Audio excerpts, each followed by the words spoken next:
मध्य प्रदेश के 7.50 लाख कर्मचारी और 4.50 लाख पेंशनरों को सरकार ने 4% DA/DR जल्द बढ़ाने का आदेश जारी किया है। नमस्कार दोस्तों, नई वीडियो में आपका स्वागत है। दोस्तों, चैनल पर पहली बार आए हैं तो लगे हाथ सब्सक्राइब करें ताकि आपको नए नए अपडेट मिलते रहें। तो प्रदेश में DA को लेकर कर्मचारियों में नाराजगी। केंद्र की तुलना में प्रदेश के कर्मचारियों को 4% कम मिल रहा है DA।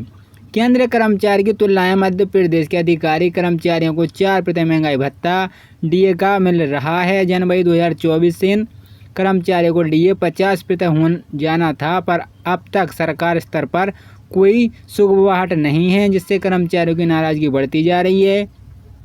उन्होंने इस बात की भी चिंता सता रही है कि ज़्यादा दिन होने पर एरियर भी नहीं मिला, क्योंकि सरकार तभी एरियर देती है जब चुनाव और अगले 2 साल तक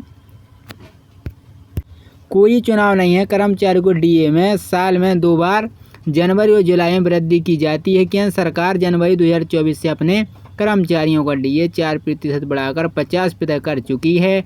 तय प्रक्रिया के तहत 1 जुलाई 2024 से केंद्रीय कर्मचारियों को DA फिर 3-4% से केंद्रीय कर्मचारियों को DA फिर 3-4% बढ़ाना है। यह घोषणा इसी माह होने भी संभावना है। ऐसा होने पर राज्य के कर्मचारी DA में केंद्रीय कर्मचारियों से 8% पीछे हो जाएंगे, जिससे भरपाई फिर जल्द नहीं होगी। इसलिए कर्मचारी लगातार DA देने की मांग के साथ आंदोलन को चेतावनी दे रहे हैं। उल्लेख है कि 7.50 लाख कर्मचारियों को जितना DA मिल रहा है, वहीं 4.50 लाख पेंशनरों को उतना ही महंगाई भत्ता राहत दी जा रही है। जनवरी 2024 से बढ़ा हुआ DA महंगाई राहत न मिलने से राज्य में कार्यरत 4.50 लाख कर्मचारी और 4.50 लाख पेंशनरों को प्रत्येक महीने 620 से 5640 रुपये का संवर्ग वेतनमान के हिसाब से गणना का नुकसान हो रहा है। यदि जुलाई से मिलने वाला DA में देरी होती है तो यह राशि बढ़कर दुगनी हो जाएगी। कर्मचारियों का तर्ज है कि पहले विधानसभा और फिर विधानसभा चुनाव का बहाना कर सरकार ने DA नहीं बढ़ाया, जबकि चुनाव होते ही महंगाई भत्ते से उड़ा भरा दी है। इससे प्रदेश के कर्मचारियों को भारी परेशानी हो रही है। सरकार को यह भी डर है राज्य कर्मचारियों को DA बढ़ाने के कारण अव्वल तो वोटरों का खुश करने के लिए शुरू की है योजनाओं के कारण सभी सरकारी आर्थिक स्थिति खराब है, फिर भी आने वाले दिनों में कोई चुनाव भी नहीं है। आमतौर पर देखा गया है कि कर्मचारियों के हित में निर्णय तभी लिया जाता है जब सरकार को उनको जरूरी हो। फिर यही डर है कि 4% बढ़ाते ही 50% DA हो जाएगा। छठे वेतन आयोग की अनुशंसा के मुताबिक DA 50% होते ही मूल वेतन में मिला दिया जाएगा। उसके आगे की गणना शून्य हो जाती है। फिर भी DA की अगली किस्त को लेकर ज़्यादा हंगामा होगा। आयोग के गठन की उठेगी मांग। सरकार के कर्मचारियों को DA 50% होने और मूल वेतन में मर्ज होने के साथ ही उठने वाली 8वें वेतन आयोग की गठन मांग करना भी डर है। दरअसल 1 जनवरी 2026 से देश भर के कर्मचारियों को 8वां वेतन दिया जाना है। इसे लेकर बकाया आयोग का गठन किया जाता है। आयोग की अनुशंसा पर सरकार निर्णय लेती है। केंद्र सरकार ने भी हाल ही में बजट सत्र में कर्मचारियों गठन की घोषणा की है। राज्य के लिए अलग आयोग बनना है, पर उससे लेकर भी अब तक सुगबुगाहट नहीं शुरू हुई है।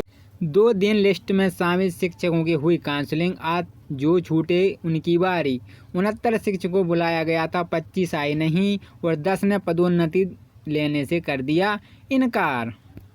प्राइमरी और माध्यमिक शिक्षक सहित 11,000 पदों के लिए भर्ती परीक्षा अगस्त में। कर्मचारी चयन मंडल ने तैयार का शेड्यूल। विभाग ने पदों की जानकारी भेजी। कर्मचारी चयन मंडल ESB ने प्राथमिक और माध्यमिक शिक्षा भर्ती परीक्षा अगस्त 2024 में कराने की तैयारी कर ली है।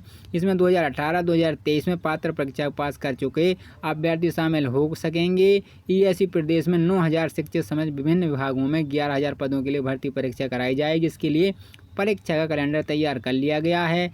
स्कूल शिक्षा विभाग के साथ अन्य 9 विभागों ने भी अपनी ज़रूरत के मुताबिक पदों की संख्या मंडल को भेज दी है। किस विभाग की परीक्षा होगी, कब होगी, इसको शेड्यूल तैयार कर दिया गया है। ESB के मुताबिक विभागों द्वारा भेजे गए पदों की जानकारी के बाद भी कुल पदों के फेरबदल किए जा सकते हैं। अभी परीक्षा के लिए रूल जारी नहीं हुए हैं। भर्ती परीक्षा के ऐलान होते ही परीक्षाओं में पेपर लीक न हो सके, इसलिए पुष्ट इंतजाम किए गए हैं। परीक्षा की सिक्योरिटी का जिम्मा अलग एजेंटा को। इन परीक्षाओं में सिक्योरिटी के लिए ESB ने एक अलग एजेंसी का चयन किया है। यह परीक्षा में केंद्र CCTV फुटेज से लेकर सिस्टम की नेटवर्क सिक्योरिटी तक भी निगरानी करेगा।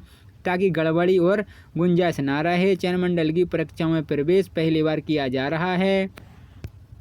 शिक्षकों के 9,000 पदों पर जल्द होगी भर्तियां। प्रदेश में विभिन्न विभागों 11,000 पदों पर भर्तियां की जाएंगी, जिन पर 9,000 स्कूल शिक्षक पद भी शामिल हैं। इंदौर की स्कूल बसें होंगी ज़्यादा सुरक्षित, छत पर लगेगा वाटर रैंक। परिवहन विभाग अब स्कूल बसों का भी कराएंगे पंजीयन। स्कूल बच्चों की सुरक्षा के लिए प्रशासन लगातार प्रयास कर रहा है। स्कूलों के लिए खरीदी नई बसों का परिवहन विभाग में पंजीयन तभी किया जा रहा है उसके fire alarm and project system FSC device लगी हो। बसों में आग लगने पर डिवाइस के कारण सीटों पर पानी का फुब्बारा शुरू हो जाएगा।